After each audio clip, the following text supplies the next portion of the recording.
Wadde ng'akakiiko k'ebyokulonda kalagidde abantu buli amala okulonda y'abadde waka, wabula kino kirabika tekisobose kubanga polling stations ez'enjawulo ze tuyiseemu abantu badde batudde nga balinze ebyo ebinaava mu kalulu ke bakubye olunaku olwaleero. Wano ku Kizito Namugoona abantu bajjumbidde okulonda kuno era bazze mu bungi.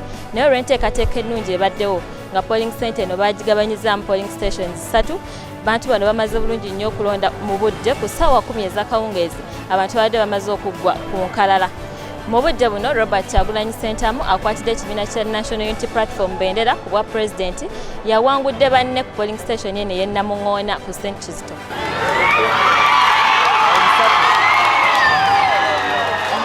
Amanya nze Seguya John Paul nga ndi mutuuze w'e Namugoona mu Kigobe zone era nga nondedde wano ku St. Kizito.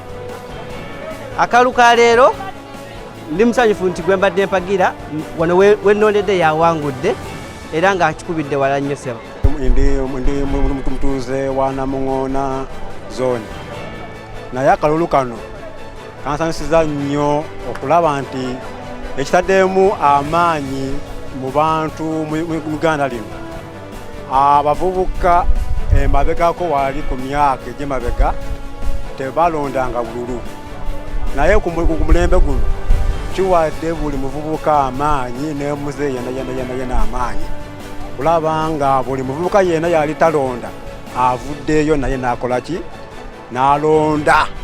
Naye nsanyuse nnyo kulaba nga Namugoona wano wetulonda fenafena wano nga balonze bulungi nnyo tetulina wadde buzibu bwonna. Tujjumbidde ekisooka ngaffe abavubuka guno omulembe gwaffe nga Ssaabasajja Kabaka yagutukwasa ate batukubiriza nnyo okujja okwenyigira mu kuno okulonda. Singa sizze kulonda kitegeeza nti gwe siwagire yandikoze eki eyandiridde, so kibali kinkwatako nga nze omuvubuka okujja okulaba nti nnonda. Gwe weekumire ku BBS Telefine yaffe tugenda kuba tukutuusaako embeera nga bwebadde mu bitundu eby'enjawulo ebya Uganda, naye nga jjukira nti akakiiko k'ebyokulonda ke kavunaanyizibwa ku nteekateeka eno ey'okulangirira ekyenkomeredde. Nze Joan Nabawes ku BBS Telefine e Namugoona.